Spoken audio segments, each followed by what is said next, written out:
Economic restructuring, the new CEO said, sliding the termination paperwork across his mahogany desk. Nothing personal, Bill. Just streamlining operations for the digital age. My name is William Santos. I'm 62 years old, and I had just been fired from Meridian Manufacturing, the company where I'd worked as head maintenance supervisor for 32 years. 32 years of showing up at 4:30 a.m., keeping their production lines running, training every new technician who walked through those doors. I'd never missed a deadline, never had a safety incident, never gave them anything less than complete dedication. And now, with exactly 4 days left before my pension fully vested, they were throwing me away like a broken machine part. The CEO, Kevin Palmer, was barely 40 years old, fresh from some consulting firm in New York. He'd been at Meridian for 6 months, talking about operational efficiency and legacy cost optimization. He kept glancing at his laptop while he spoke, like I was some minor agenda item he needed to cross off his list. Your severance package is generous, he continued, tapping a folder with my name on it. 8 weeks pay, continuation of health benefits through the end of the year, and a positive reference letter. I stared at the papers in front of me. According to their calculations, I had 31 years and 11 months of service. According to my records, I had 31 years, 11 months, and 26 days. 4 more days, and I would have hit the 32-year mark that guaranteed my full pension and lifetime health benefits. There seems to be an error in the service calculation, I said quietly. Kevin barely looked up from his screen. HR double-checked everything. The numbers are accurate, but they weren't accurate. I'd started at Meridian on September 15th, 1992. Today was September 11th, 2024. Simple math said I had 32 years minus 4 days. Their paperwork said I had 31 years and 11 months, somehow losing 3 weeks in the calculation. I signed where they told me to sign. What choice did I have? Fighting it would just give them time to come up with more excuses. But as I walked out of that building for the last time, carrying a cardboard box with my personal belongings, I knew something wasn't right about the whole situation.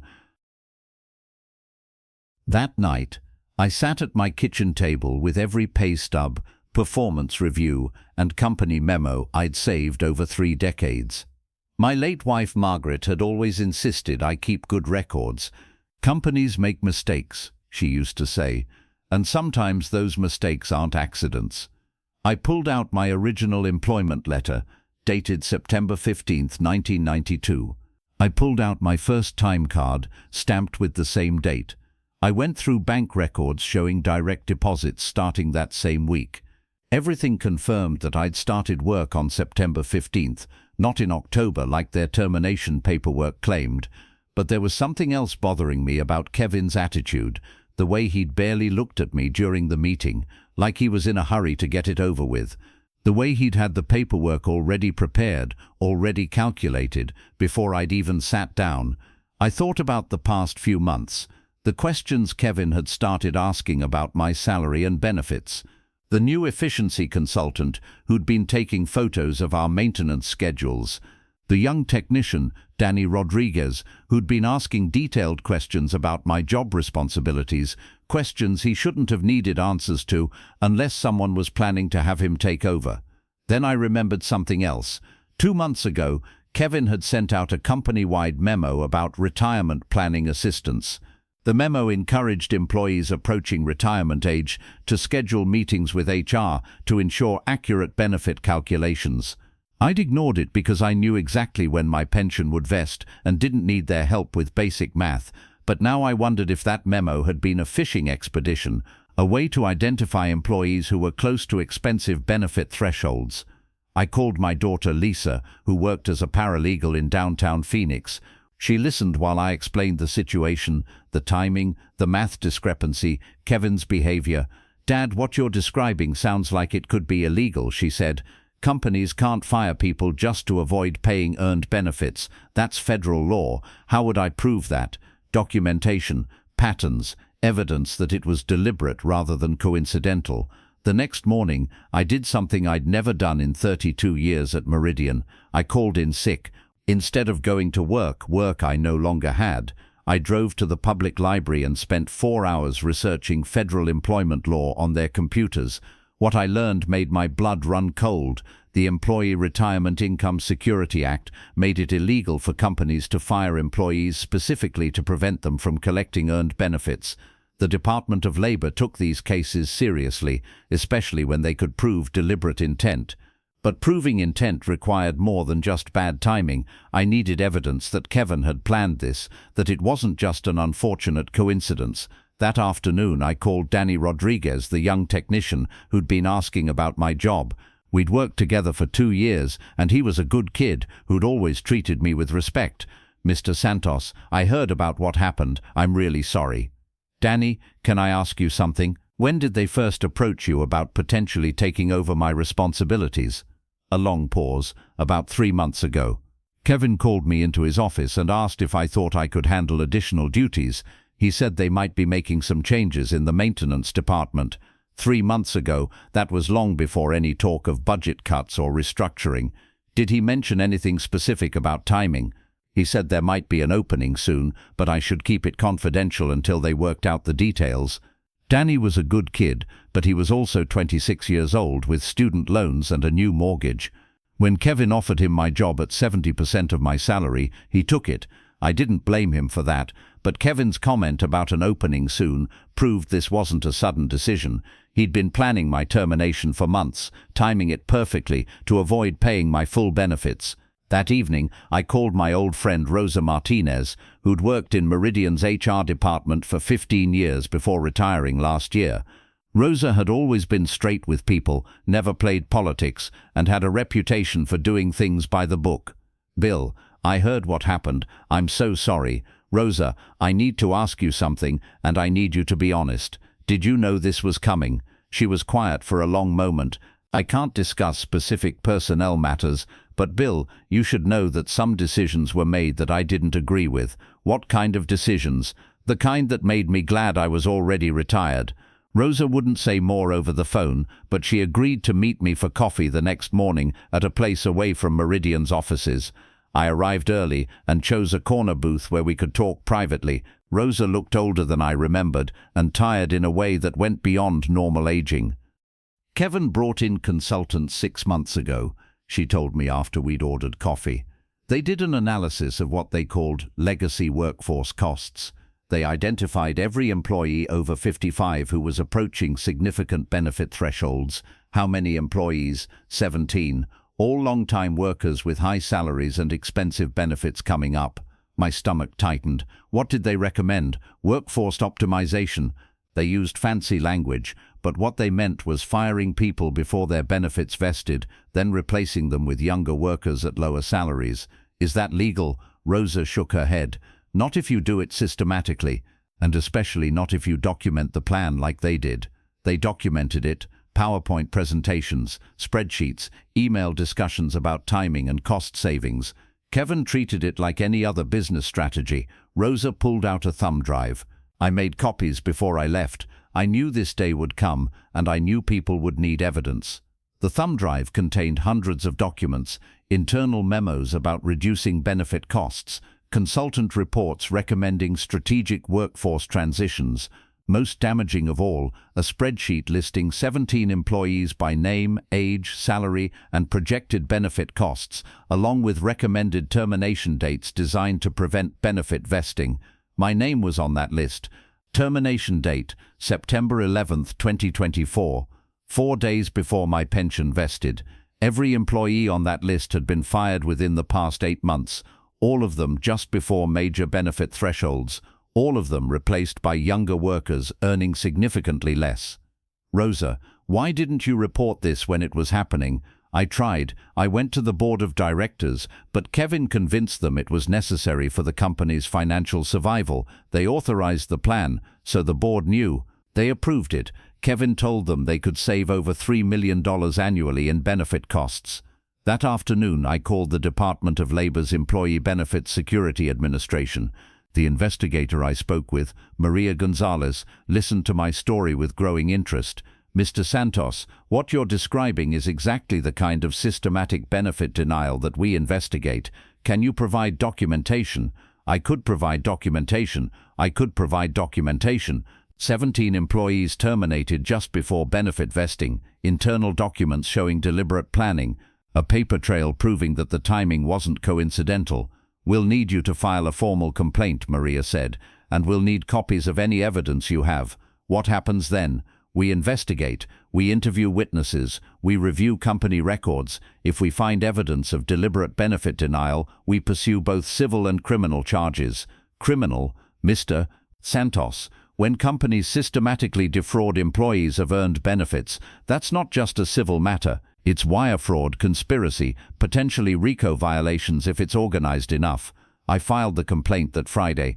By Monday morning, 2 Department of Labor investigators were at Meridian's offices with a warrant to seize employment records and electronic communications. Kevin called me Tuesday afternoon. His voice had lost all of its corporate confidence. Bill, I think there's been a misunderstanding about your termination. Maybe we should talk.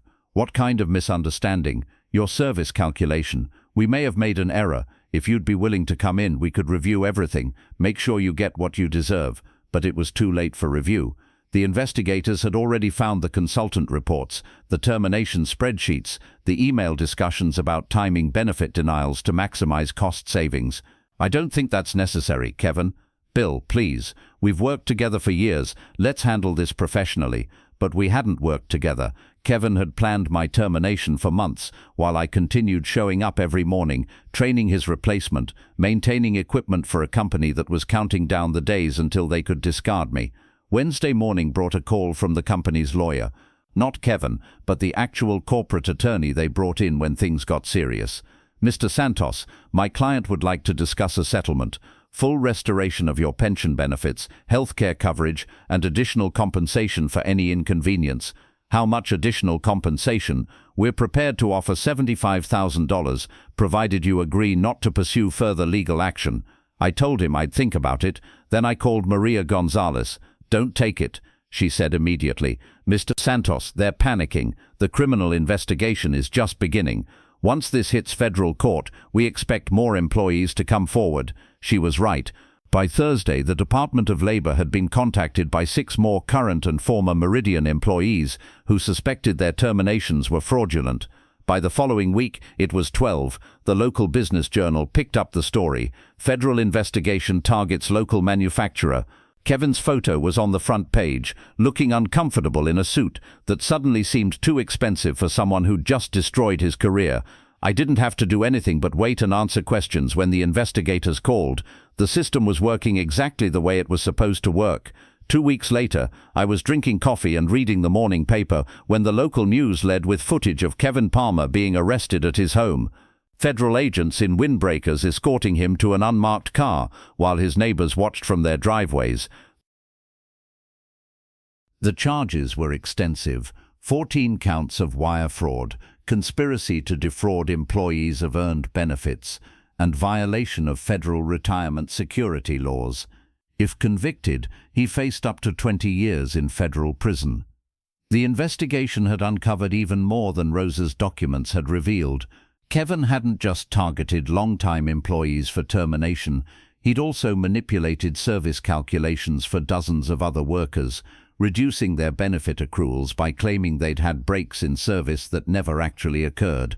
The total fraud exceeded $5 million in stolen benefits across 4 years, but the most damaging evidence came from Kevin's own emails. He'd bragged to the consultants about cleaning house of legacy costs and had calculated his expected bonus based on the money he'd save by firing long-time employees. In one email to the board of directors he'd written, "The beauty of this strategy is that older workers rarely fight back. They're grateful for whatever severance we offer and don't understand their legal rights." That email was entered as evidence in his federal trial. 3 months after my termination, I received a call from the Department of Labor. The investigation was complete. Meridian's board had fired Kevin and agreed to full restitution for all affected employees, plus punitive damages. "Your pension is fully restored," Maria told me, backdated to when it should have vested, plus healthcare benefits and $150,000 in additional compensation. "What about the other employees? All 17 have been made whole." Total restitution exceeded $2.3 million. Kevin's trial lasted 3 weeks. I testified for 2 hours, walking the jury through 32 years of loyal service and explaining how the benefit calculation had been deliberately manipulated. The prosecutor showed emails where Kevin had discussed my termination timing specifically to avoid pension costs.